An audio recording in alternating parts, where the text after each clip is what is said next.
Welcome, Sue, to the Happy Healthy Caregiver podcast. So glad to be here. I know, I'm delighted that you're here. And we always kick off the show with a little bit of words of wisdom from the Happy Healthy Caregiver jar. And so I wanted to get your thoughts on this. It says, the meaning of life is to give life meaning. I love that. I lived through something. I don't use those exact words. I believe that each one of us is here for a purpose and for us to explore our purpose so we can live our life on purpose. And our life has meaning because we live the reason that we are here. That's so true. And for those of you that aren't watching the video, Sue has like great background stuff. It says inspire and create with all of her, a lot of intellectual self-care I see behind you with a fabulous bookshelf. So applause for all of that. Well, Sue, I mean, I've introduced you to the group here, but you've had many caregiving roles and support roles over 40 years of your life, over the 40 years of portion of your life. And 3 of your family members were close to you, including your grandma, your dad, and then overlapping care with your husband, Jack.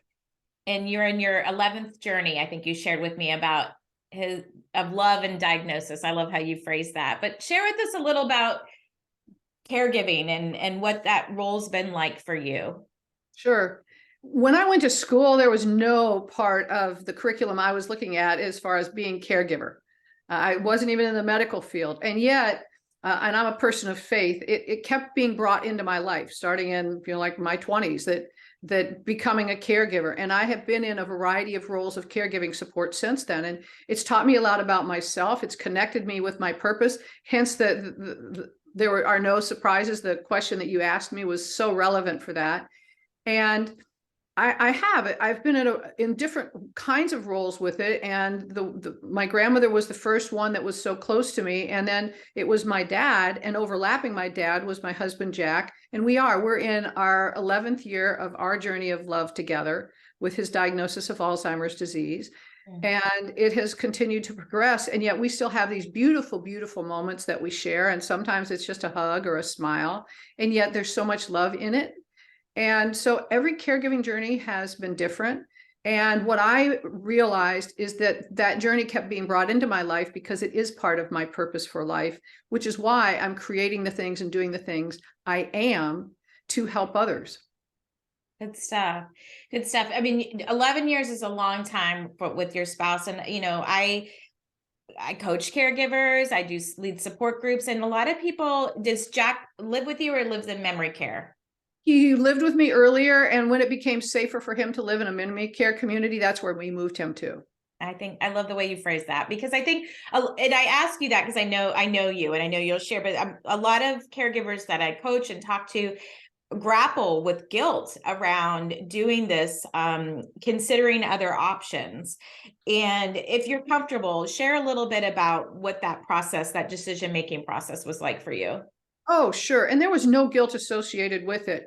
One of the things that I did is my 2 goals in my whole caregiving journey with Jack are that he is safe and happy. So every decision I make, every person I talk with, everybody knows those are my goals.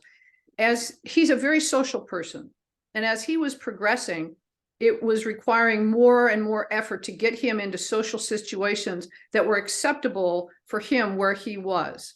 He's also a larger person than I am. And what I recognized is that when he went into what I call the dementia moments, when he wasn't really aware of where he was or what he was doing, those were times when it would be potentially difficult for me to keep him safe or to keep me safe. So the combination of wanting him to be able to be in an environment where he could be socially stimulated, and having him be in an environment where he would physically be safe no matter where he was in his mental state, and that I could also be safe and not be worried continuously about my safety and his, it made it very easy to know that the wisest decision was to move him into a place where all of those things would be taken care of. Now, that didn't mean I just put him someplace and left. No, of course not. It's still a tremendous amount of investment of my time to be the best primary care provider. And then when I quit being that, to be the care partner with the medical teams. But there's no guilt about it. It's how do you make the wise choice? And it's different for everyone. And yet it felt so good to be able to do it because he thrived. I moved him into an environment and he thrived. Yes, I just appreciate you sharing that, because it's I'm glad that there was that, you know, your situation, there wasn't a lot of guilt involved. It just we make the best decisions with the information that we have at the time. And, you know, if you're currently in this situation, I know my husband and I, we don't make promises about what might be true down the road. I love your filter of it needs to be happy, it needs to be safe. You know, I have some filters like that with like what I want to take on, like, is it a heck yeah, or is it a no? And that helps me set some boundaries. So I think some of those little tips like that can be really, really good for folks. You shared a confession with me that during your early care journeys, you did not tell anyone in your workplace. You had a thriving corporate career, and because you were afraid that they were either going to let you go or they were not going to offer you some fabulous opportunities that I'm sure that you earned and deserved. Can you expand on that a little bit? Yes. What happened is that in the environment I was in, you had to be on, as it were, all the time. And I was in sales and I was traveling, and there were a lot of demands on our time. And when they found someone who couldn't meet the demands, they, you know, if you perform, they give you more. And if they perform, they give you more. If you ever say no, or you can't do it, then you're off the track, as it were. And so I didn't want anyone to know that I had this kind of a second life going on in parallel, because it would mean that they would say, well, she's not going to be able to do this. And I heard them have those conversations, and I experienced what happened with other people. There are some companies that still have that culture and some that don't, but I didn't share it with anyone because I didn't want there to be any breath of the potential that I wouldn't be able to do my job, to keep my sales territory, to keep what I was doing. It's so fair. I mean, I had shared with select people about it, and luckily I had a nice culture in my work environment where people, my boss's boss was a caregiver, so it helped for sure. But I know there was even some assumptions like, oh, well, she probably can't travel, or and I would just interject and say, no, don't make any assumptions. Come ask me. And I would also share with them that a lot of times work for me felt like not completely like respite, like a vacation, but I knew how to do my job and I knew how to do it well. While this other stuff that was going in my life, like, just felt like it was all crumbling to pieces. This was something that felt like comfortable and homey to me. And it was yours. It was something Yes. you had that was yours, that you could do. And for someone to take it away from you, because the minute they have that lens that, well, maybe she can't do that, then that's the lens that they keep having, no matter how much you try to convince them that it's not an issue. And so it's taking away something that you really want to anchor on, because it's something that you can do that's yours, that you take pride in and you feel good about. When, like you said, there's a lot going on that you've got no control over, and you try things and they're not working, and it's like, just give me something I can do. Yes. And I would be like, sit at my desk sometime and be like, and the emails could be flying at me, but it was, I mean, crisis management, problem solving, anything at work compared to caregiving was doable. Yeah. Doable for sure. Well, you've also been a caregiver during a natural disaster, and that's, you know, preparing for natural disasters is something that it seems like they're happening more and more. Maybe I'm just getting older and more aware of them, but you had to evacuate from Hurricane Irma, and you had to take your husband Jack with you and evacuate. What kind of challenges did that present? Yeah, I've been through 3 different natural disasters. I've been through COVID with him in memory care. We evacuated for Hurricane Irma, and then we also had to evacuate for Hurricane Ian, who came to prove that Irma was not the most powerful hurricane to hit us. And what it really was again, looking at what's safe and happy, you know, what's going to keep him safe and happy, and prioritizing on that. When we evacuated for Hurricane Irma, what I recognized is that if we were going to lose power and we weren't going to be able to get around, it was going to be very difficult for me to keep him safe if there was going to be a challenge, you can buy all the water you want, but if you don't have air conditioning, you don't have any power, and you can't get any food and things like that.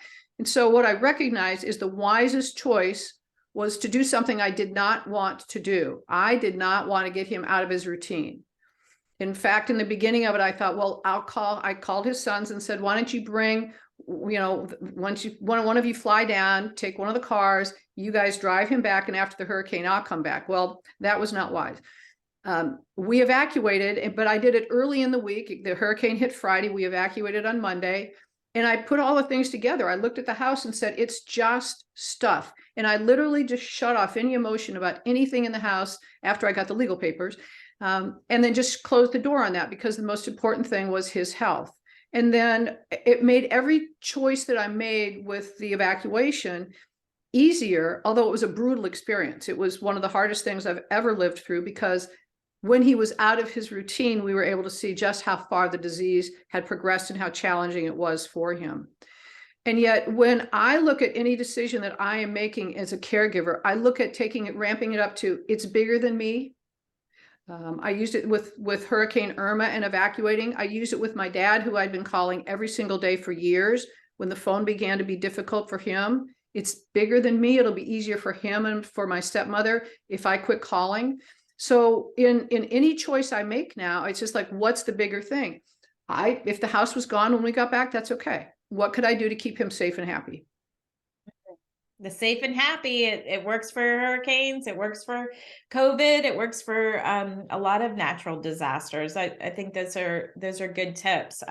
People ask me that all the time, like how to prepare for natural disasters. In Michigan, I'm in Georgia, but my mom lived in Michigan with my sister, and she relied on oxygen. So losing power was a huge concern. And so one of the first things we did when mom moved to Michigan was get a generator, so that and then line up the people for snowplows so that the hospice team could get in. And it just, certain things that were in our control, we tried to mitigate and put those in place. Well, and you do them ahead of time. You do them, you don't like wait till it's about to happen.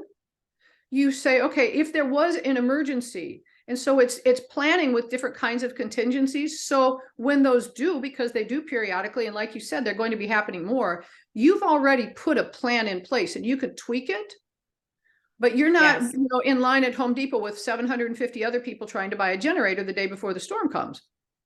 No, that's a no-win situation and stressful. You're stressed. Caregiving in general, natural disaster or not, caregiving in general, we need to create sustainable systems in order for us to mitigate the risks of too much stress, too much burden, overwhelm, all of that. Whatever we can do ahead of time is vital, for our self-care. I call that practical self-care in a lot of ways. And support is like that. When I talk a lot about caregiving support, and the best day to get caregiving support is like today. Don't wait until you're in that crisis mode. Then you're like, I need help with this, and this. It's like, it's the whole sky is falling. And if you can kind of step up, and the more planning and preparation we can do around it, the more successful and happier and safe everybody's going to be. Right. You practice emergencies. Yes. What would happen if this happened? What would you do? I mean, they do it in the school systems. They do it, talk about it in your family. If something were to happen to the house, where are we going to meet? When you have young kids, same kind of stuff happens. Yeah. One of the things I loved your TED Talk, and I'll link to it in the show notes so folks can see it. And you talk about massive acceptance and radical presence, and I can't share about it better than you can, Sue. So give us kind of the nuggets of like how this thought came to be for you and how you put it into play. Sure. So in my life, and for most of us, we understand about acceptance. You try to accept things, and it's like, okay. And then we try to kind of stay present to things. And yet, my dad, my hero, in a caregiving experience with him, when I felt like I was really letting him down, when I have reviewed it afterward, what I recognized is that while I had accepted that he had a diagnosis of dementia, I hadn't massively accepted it, because I was trying to get him to do something he used to be able to do, instead of like, no, he doesn't have access to that anymore. So massive acceptance is accepting 100% exactly what is. We don't have to like it. We don't have to understand it. A lot of things we don't understand in the moment, we learn about sometimes later. We don't have to agree with it. We just have to accept it, and accepting it without judgment. It's not good. It's not bad. It just is. And then the combination of that with not just being present to what's going on. Okay, like I see this is going on, but no, radically present, focused on exactly what's going on in the moment, not through the lens of what we know has been before, not through fortune telling what we think it might be or we're afraid of it, but what is happening in this precise moment. And so when we are completely accepting, okay, this is what it is, and we're focused on exactly what's going on in the moment, we can make the wisest choice in the moment, whether it's a challenging kind of a choice that we need to make or not, but we're not second guessing ourselves. We're not trying to delay it. We're like, okay, this is what needs to be done. But the other gift in it is that with massive acceptance and radical presence, when I go to see my husband on any given day, I have no idea. There are days where he can't open his eyes, he can't connect with me, he can't anything. And yet, maybe when I squeeze his hand, he squeezes back. Radical presence and massive acceptance allow me to get so much joy out of him being able to squeeze his hand. So we can see beauty in even the tiniest moment, and we can make wise choices in even the most challenging moments. And I use this in all parts of my life. Yeah, you got me choked up, but it's not a good podcast episode if Elizabeth doesn't get all teary and weepy. So I appreciate like just the fact that you can kind of extract that from where you are, like deep into your experience, 11 years into this journey. Preach it, Sue. I love it.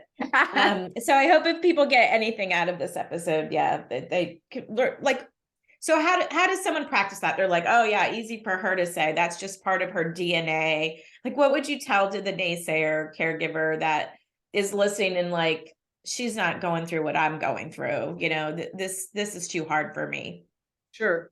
And first of all, I don't know anyone else's journey, and I would not pretend to say, oh, just try this. This is just simple thing, little thing.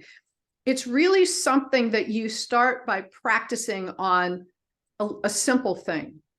You find something and a big part of it, one of the things we've learned and through science is that like 95% of what we do, we're highly unconscious about. We're not really thinking about it. We're just reacting. It's like programs are running us. We've done this over and over and over again, and it's a routine. And so we think we can't do something else because this is what we have been doing. So when we just really start raising things to our level of consciousness and say, okay, I am going to choose, I'm going to look at this in the moment. And it may not, I'm not saying it's easy. When there are challenging moments, and there have been some really challenging moments, I'm not saying that it's easy. I'm saying that it allows me to think clearly and to act and make a wiser choice than if I'm looking at it emotionally, like, oh, I can't do that, that's my husband, or I can't do that, that's my dad, or oh no, what would they think, or somebody else think. Those are things that cloud you. And so if to practice it, and what I've taught other people is start with something very simple. And it could be anywhere in your life. And I mean, literally, you could be making food. And you could be like being very intentional about what you're doing. Well, I've always chopped things this way. Well, why have you always chopped things this way? What would you do if you were really looking at it? And if you don't like something, okay, well, why don't you like it? And look at it and accept it and say, what's the wisest choice to make? So practice it on things and start recognizing how you raise things to your level of awareness so you can make choices. Yeah, we're not just like living on autopilot, which is so true, kind of going through the motions. And it can be a defense mechanism, I think, to kind of like not feel the feels and just kind of go through one step after the other. But eventually that stuff all catches up with you. Like your body keeps the score. Like it's going to come out in some shape or form. I like how you said your body keeps the score, because it really does. And it will keep raising it up to, you ready to deal with this yet? No. Yeah, it'll come in, it comes as addiction, it comes as weight gain, it comes as acne. Like you wouldn't have recognized me back in 2014, 2015. It was like just so much of that. Well, thank you for kind of breaking that down, and I do think you mentioned something like trying it on, and that's something. There's so many self-care strategies for people, in lots of different ways to do different things. And what's going to work for Sue and Elizabeth might not work for you, but it is a matter of like trying it on and seeing how it feels and how it fits, and does it make a positive improvement in your life or not.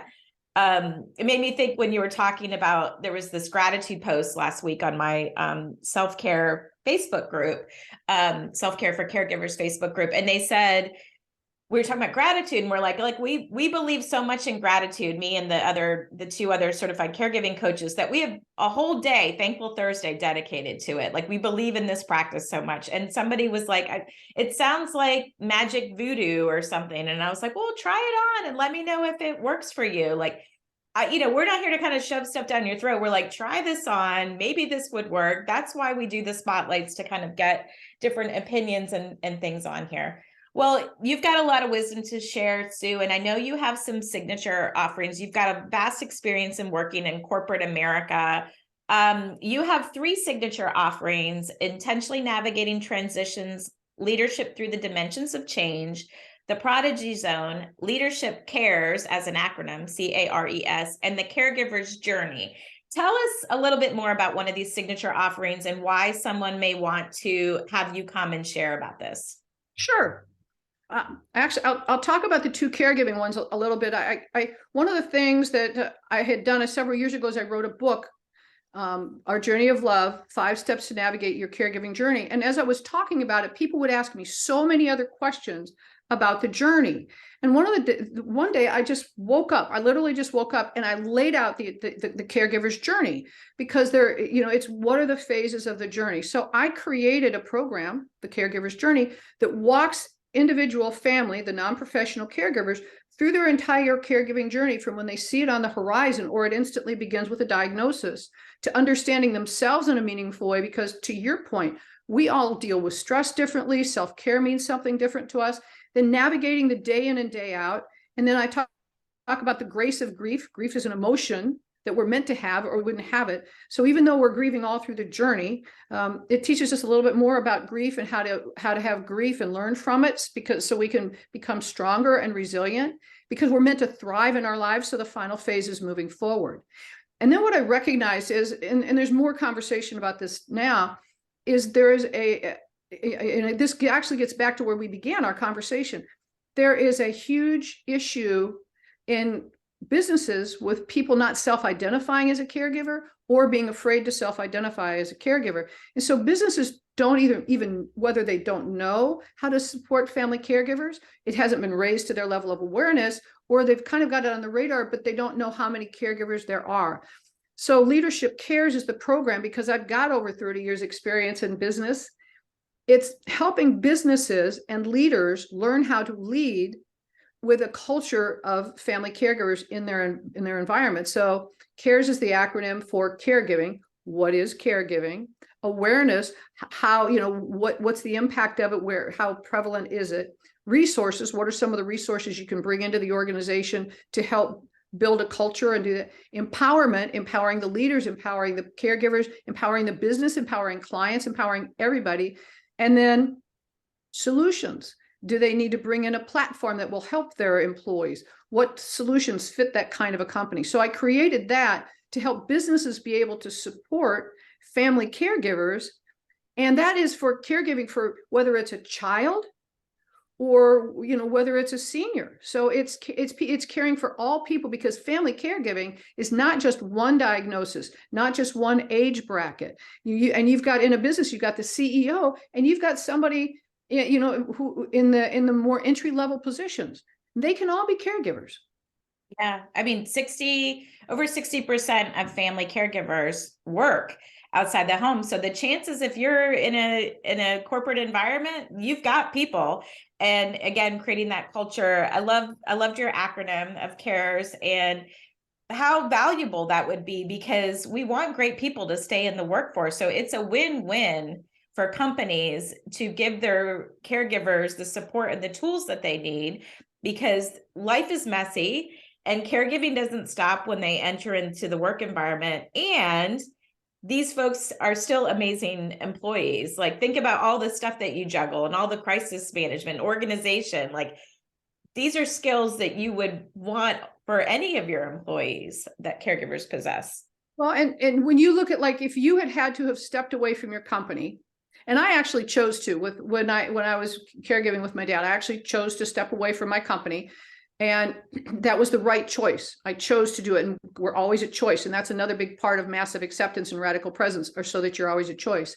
And yet, when you look at, Elizabeth, if you as a caregiver and you were trying to navigate your work and you were trying to navigate your being a caregiver, and the pressure on you was so strong that you said, I can't do this anymore, and you unfortunately felt the need to pull away from your work. Mm-hmm. If you look at it from the business side, you're expensive to replace. You were a valuable employee. You were doing like that. So from just the pure numbers of a business, if they just looked at you as an asset, they're losing a valuable asset that's expensive to replace, to train, and to all those things. Not to mention the emotions you've gone through because you're separating yourself from something that's so important to you. And just exactly the things that you said. And then you are delving more into being a caregiver. And especially if that wasn't something that you ever chose to do or thought you would be doing, it's draining you more than it's fulfilling you, where your work was fulfilling you. And so as people become aware of this, it's something where, it's positive. It's one of the, it's so trite, but win-win. It really is a win-win for everyone, for the team members, because now if somebody has to call in late, the team already understands there's the dynamic of a caregiver on it, and how do we work around that? And so people can know to be supportive. Yes, I am grateful that I do see the landscape changing in our work environment, that there's affinity groups and employee resource groups being created for caregivers. And I have conversations with, different employers that I'm going to speak to about, some of them have even initiated these things after hearing one of my talks and seeing the conversation that transpires. And so if you're listening to this and you work in a corporate environment and you feel like they could be doing a little bit better, forward this podcast episode to your HR representative, your diversity and inclusion, somebody that you think, mental health, that's worried about the mental health of their company. Those would all be good folks. You mentioned I want to touch briefly too on your book and your course, because those are also things that can help caregivers. Anything that you can expand and add on either of those topics? Sure. The online course is getting ready to come out. It's going to come out next month. And what I did is I intentionally over-delivered. I've got over 150 lessons, and each lesson there's the video of it. I've created a PDF if somebody wants to just read it. I'm going to have a separate private podcast, so they'll have the audio version if people want to just listen to it. And then I have supporting resources and documents, and I bring in experts in other areas to share on it. And yet what I'm doing is I'm keeping the investment very, very low, because I want as many caregivers as possible to have access to it. So it's a 12-month subscription license, and it's $130. And if they want to buy one and then gift one to someone else, they can gift one at 50%, and that's also a 12-month license. So it's a very simple way to get the course, and yet it's over delivering on the content, and it walks through the entire caregiving journey. So you can learn tips and lessons and strategies and things to be considering and applying. Part of it's how to self-identify, and part of it's navigating grief. There's a section on if you're men and you're struggling. And so there are a lot of different kinds of things that are in there for the whole caregiver's journey. And that also is one of the resources of Leadership Cares. Nice. And so it all intertwined. The book is the book is one way, the course kind of takes that a level, then a way that you can present it to an organization. So I love that it's all kind of interwoven. I know you said the course is going to be new. How will people find out about that? Where could we link them to so that they can get more information? If they go to SueRyan.solutions, I have a menu item called course, and they can sign up to be notified when the course is coming out. It's coming out in April, and I'm putting it up on the Whole Care Network. Hey, Whole Care Network University. That's where Network University, where Elizabeth Miller is. Yes, I have my first course out there, 6 steps to infuse self-care into your caregiving life. So yes, I think I call it the Peloton for caregivers, the university, because you can kind of go in and you can see the menu of what is all out there. There's everything from like hands-on how you care to grief and all of these different topics. So people can kind of certainly get what they need when they need it. That just-in-time training is crucial. So good. Well, let's switch gears to talk about self-care, because Okay. we also need to hit on that too. So you have a life motto. It's by Henry David Thoreau, that go confidently in the direction of your dreams, live the life you've imagined. Why Yes. have you chosen this for your life motto? Because I believe that our imagination is our connection with our soul, and it's for our higher purpose. And when we believe in ourselves, to your point of self-care, I believe that self-care is self-love. It's not selfish. And when we believe in ourselves and when we love ourselves, we wouldn't be here without love. I mean, we were created for a purpose. And so when we move confidently toward what we've imagined could possibly be, then that's the life we're meant to live. It's not something we're writing down on, we're writing goals on a piece of paper from our head of like, well, this sounds like this would be good. It's like, no, like what calls to your heart? And when I started listening to what was calling to my heart and what I could imagine, it changed my life. There you go again, pulling on my heartstrings. I love it. And you have also learned through your education and your intellectual self-care that the understanding of personalities, beliefs, and how we naturally deal with stress has a significant impact on how we navigate our roles of caregiving support. Tell us a little bit more about that. Absolutely. You've probably noticed in your life that when there's a stressful situation, some people become very calm and they're able to really let's just look at what's going on. Let's make choices. They get it. Other people are very emotional. They think of what's going to be the worst. They'll be crying. They'll be angry. They can't think clearly. And there are all different ways that people deal with stress, and it's the natural way we do it. So it's been proven that we are naturally wired. We come into the world naturally wired a certain way to deal with stress, and our early childhood experiences and our early childhood environment when we're very young form our personality, and that's the way we begin to view the world. And unlike our insurance policies that go back every year and say, hey, did you want to look back at that, see if it still works for you, our beliefs come from that, and everything comes from that. And so we take what we were naturally brought in, the way that we see it. I mean, I don't know how you deal with stress, but you've seen like people, Dr. Jekyll and Mr. Hyde. When things are going well, they're great. And then when things are stressful, it's like, who is that person?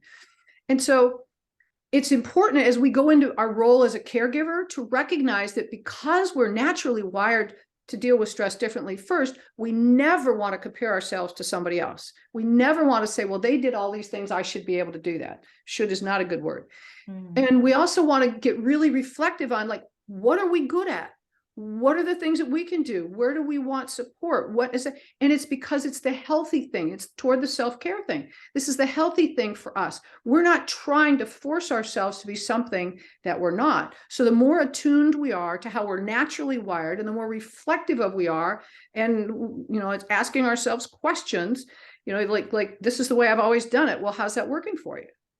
And then understanding that those are the things that are going to help us as a caregiver do the things we're capable of, wired to do, and understand, get support. If we're really having struggles with something, ask people instead of feeling like we should be able to do it, or a word that's even worse, feel guilty about it. Yeah. And just say, I'm just going to muscle through it. Yeah, more grace, less guilt. No shooting on yourself either. Like these are definitely so fascinating. Well, it kind of ties into to that massive acceptance, radical presence. It's just kind of questioning, like learning from every situation, what did I bring to the table when I came in? How could this have, what could I do to prevent and mitigate this next time from happening? And not beating yourself up about it, but giving yourself the support and the tools and the resources you need to get it closer to a successful outcome next time. Right. And grace, your word of grace is so important. Giving ourselves so much grace, and asking, what is it here for me to learn? Massive acceptance and radical presence revealed themselves to me because I didn't do a great job caring for my dad in a particular situation. And I got very intentional and said, what is there here for me to learn? And that's where that came from. If I had felt guilty and hadn't done it and judged myself and all those things, it would have come. So true. So true. So I'm going to ask you some questions, Sue, from the Just for You Daily Self-Care Journal. We've got our lightning round. I have There's mine. no wrong. Oh, good. I hope that it's helping you be intentional with your self-care. Let's see. Okay, a lot of times we do as caregivers, we kind of just talked about this. We beat ourselves up for what we did wrong. Yes. So my question to you right now is, what is something you are currently doing right? Something I'm currently doing right is I start every day filled with gratitude for the opportunities that I have in my life, for what I have going on, my opportunities, filled with love for my husband and for those around me who are supporting me. And then I say, what can I do today to make our world a better place? And how can I positively touch the lives of other people? And those are the things that I do because they fill me with joy. And as it relates to my husband, every day, it's what can I intentionally do today to focus on him being safe and happy?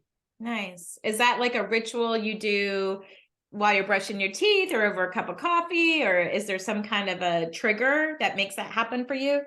I would like to say it's the first thing I do when I get up in the morning. And yet what I have learned for me is I wake up and I am ready to get going. I tend to go, get up, brush your teeth, go to the gym, and I'm not great with the reflective thing. However, what I will do is I might even be in the gym and it's almost like a meditation while I'm in there. I will go through that process of it. So I don't, there are times when I'll do it and I'll get quiet in that beautiful space and you're like, And yet it's just something I've done for so long. I could be driving in the car and do it. I could be listening to the birds when I take the trash out. It's not for me that I have this particular amount of time that I honor in this sacred space. I just do it because I've been doing it for a while. Well, I love that that's not necessarily structured, but it is a regular practice. It's intentional. Yeah, it's And intentional. that's the thing. It's intentional. Yeah. So good. All right. Even when you're overwhelmed, Yes. stressed or upset, you can't help but smile or laugh when you see ... Mm.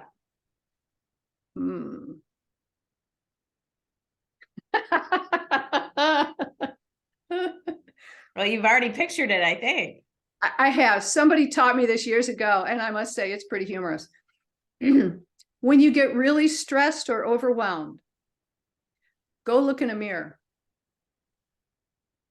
Look at yourself in the mirror and say, seriously? What can I do to break this down so that this is not who I am in this moment? And so, yeah, I will say that has been something that it's like an awakening, that when I'm stressed or overwhelmed, there's a different look in my face. There's just a little thing. And it's like, does this really what I, represent what I need to be like right now? And so it reminds me that I can break things down. I can, if it's like this, because I'm overwhelmed, that means that there's somebody else I need to be bringing in. And so when I see that and I look like that, it's like, okay, something's got to change. This is not the look for me, like the Dr. Phil thing. So how's that working for you? It's not looking good. So that, yeah. And then sometimes I think, like even before like a speaking event or something, I know I'll look in the mirror and I'll do like a Wonder Woman pose and be like, girl, you've done this before. You got this, some self-talk. Yeah. I love it. So name a creative way. I think this is our last one, Sue. Name a creative way you could squeeze a few minutes of physical activity in your day. Oh, what I do quite frequently, I will make, like doing chores or I'll make any of that physical activity. So if I am picking up a bag of trash to take it out, I'll do arm curls with it. If I am reaching for something, I'll do squats. So I look at something that you would normally just do as an exercise. For example, in the cup where I would get a cup, I'll put my arm on the counter and I'll reach over this way. So I do a stretch to get the cup and bring it back. And if I want to throw something out, I'll bend. So I do that all. And it's, if I have company, I have to warn them about that because it does look kind of goofy. I must say, it really does. But the other thing I'll do is if I'm doing dishes, I'll stand on one leg for balance. So I do so a lot of good. different things. Yeah. Those are very creative ways. I think the funniest way that I have did this when I was definitely in the throw and trying to figure out how to squeeze in more physical activity is I got a lot of hair. It's thick. It takes a minute to dry it. And so I would do a wall squat while drying my hair. If you want to picture what that looks like, it's pretty Yes, funny. that's Yeah. Well, I'll do that. I'll do toe raises and that I'll do those while I'm drying my hair.